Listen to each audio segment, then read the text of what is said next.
ایک اچھا دوست ایک بہت بڑی نعمت ہے اگر آپ اسے اجازت دے دیں کہ آپ نے میرے اندر جو بھی کجروی، کوتاہی، کمی، کوئی غلط بات، کوئی غلط عادت وہ آپ نے دیکھی تو آپ نے مجھے ضرور بتانا ہے۔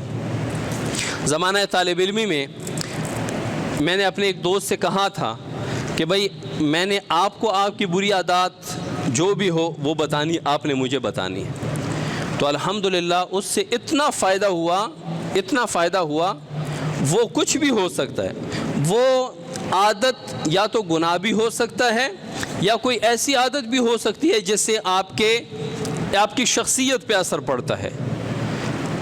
مثال کے طور پہ بعض لوگوں کی عادت ہوتی ہے یہ داڑھی اپنے ایسے دانتوں سے کاٹتے ہیں، اچھی عادت نہیں ہے، انسان کے وقار اور تشخص اور شخصیت پہ اثر پڑتا ہے۔ تو اگر میں ایسے کرتا تو وہ میرے ہاتھ پکڑ کے روکتا، تو وہ الحمدللہ طالب علمی کے بعد آج تک کبھی ایسا نہیں کیا۔ تو کیا ہے، ایک اچھا دوست آپ کے لیے ایک اچھا مصلح بن سکتا ہے اگر آپ اسے کہیں نا کہ بھئی آپ نے، کیونکہ ہم نے موت تک اپنے آپ کو سدھارنا ہے، اپنے آپ کو درست کرنا ہے، اپنی کمیاں، کوتاہیاں اور اپنا میل کچیل جو ہمارے ساتھ لگتا جاتا ہے اس کو ہم نے صاف کرتے رہنا ہے یہاں تک کہ ہم قبر میں چلے جائیں۔ اگر میل کچیل کو صاف کرتے کرتے قبر میں چلے گئے تو کفن کو بھی مٹی نہیں لگے گی۔ اور اگر دنیا میں اپنے ظاہر پہ تو بڑی محنت کی اور باطن کی کوئی فکر نہیں کی، نہ شیخ کامل سے، نہ ایک اچھے دوست سے، نہ اپنی اصلاح کروائی، نہ اپنی اصلاح کی فکر کی، تو یہ تن بدن پہ پاک خوبصورت کپڑوں کے باوجود اندر بالکل ویران اور ایک گندا اور بالکل ایک بدبودار قسم کا ایک لوتھڑا ایک دل بن جاتا ہے۔ اصل باطن کی اصلاح ہے، اپنے اندر کی اصلاح کرنی ہے، اندر کی اصلاح ہو جائے، باہر میں نے کہا کہ خود بخود جب آپ کا دل صاف ہو جائے تو آنکھیں پاک دیکھنا شروع کر دیں گی، کان اچھا سننا شروع کر دیں گے، ہاتھ اچھا کام کرنا شروع کر دیں گی، قدم اچھی طرف اٹھنا شروع ہو جائیں گے۔ اور اگر آپ کا دل پاک نہیں ہے تو پھر آنکھ بھی گناہ کرے گی، کان بھی گناہ کریں گے، آنکھیں بھی، زبان بھی، ہاتھ بھی اور قدم بھی اس طرف اٹھیں گے جس طرف اللہ ناراض ہوتے ہیں۔ تو دوسرا بڑا سبب، وسیلہ، وہ آپ کا اچھا دوست ہے۔ اپنے کسی ایک دوست کو کہو جن کے ساتھ آپ کا اکثر بیٹھنا اٹھنا ہوتا ہے، اسے کہو کہ آئندہ آپ میرے اندر جو بھی عیب دیکھو، وہ عیب چاہے دین کے حوالے سے ہو، دنیا کے حوالے سے، وہ چاہے گناہ ہو یا دنیا میں لوگوں میں برا لگتا ہوں، جو بھی عیب ہو آپ نے وہ مجھے بتانا ہے۔ میرے ایک دوست تھے، وہ بالوں کا خیال نہیں رکھتے تھے، اس کے بال ہمیشہ کانوں پہ پڑے ہوئے، اس کی یہ داڑھی ایسے اٹھی ہوئی، اور مطلب وہ سردیوں میں اس نے ایک واسکٹ پہننا ہے، اوپر کوٹ پہننا ہے، اوپر۔ تو میں نے کہا یار ایسا بنو کہ کوئی آپ کو دیکھے اور کہے کہ یار میں بھی ایسا بننا چاہتا ہوں، کوئی آپ کو دیکھے اور کہے کہ یار اس سے کیا بنا ہوا ہے۔ کسی ایک کا داڑھی رکھنے کو دل کرے اور آپ کی داڑھی کو دیکھ کر اس کا تو ایسے دل اچاٹ ہو جائے گا۔ کہتے کیا کروں؟ میں نے کہا یار داڑھی کو اپنے برابر کرو، خوبصورت بناؤ، اپنے بال بنایا کرو، 15-20 دن مہینے بعد بال بنایا کرو، بالوں کی سیٹنگ کیا کرو، اپنے ناخن تراشا کرو۔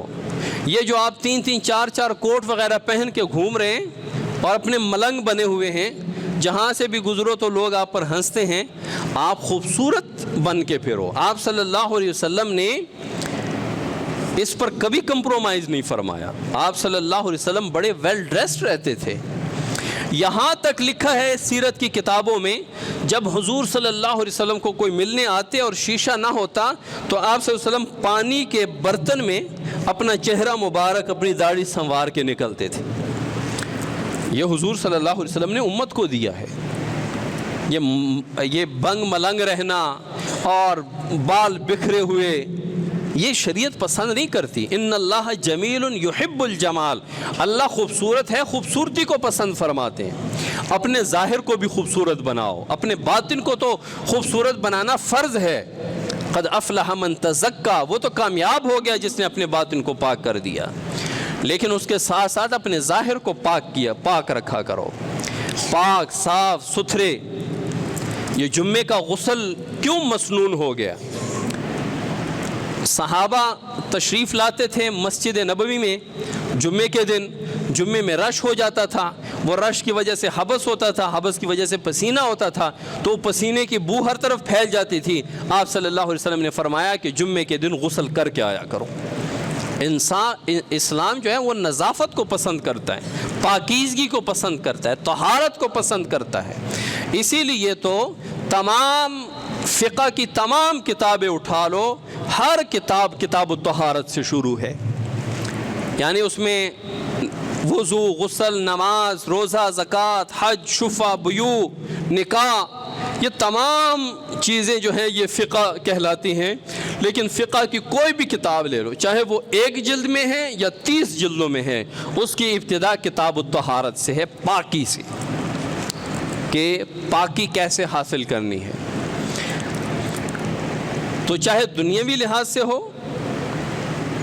کہ دنیاوی میں لوگوں کو برا نہ لگوں، آپ نے مجھے بتانا ہے، اور یا آخرت کے لیے کہ میں اللہ کو برا نہ لگوں، ایسی میرے اندر کوئی گند، کوئی میل، کوئی بری عادت دیکھو تو آپ نے مجھے بتانا ہے.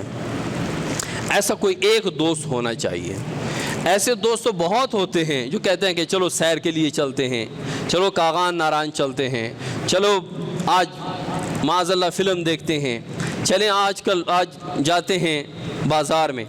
لیکن کوئی ایک دوست ایسا بھی ہو جو عین وقت پہ کہے چلو نماز کا ٹائم ہو گیا، نماز پڑھ دیں. کوئی ایک دوست ہو جو آپ کو کہے کہ نہیں یہ گالم گلوچ نہ کیا کریں یار، آپ زبان گندی ہو جاتی.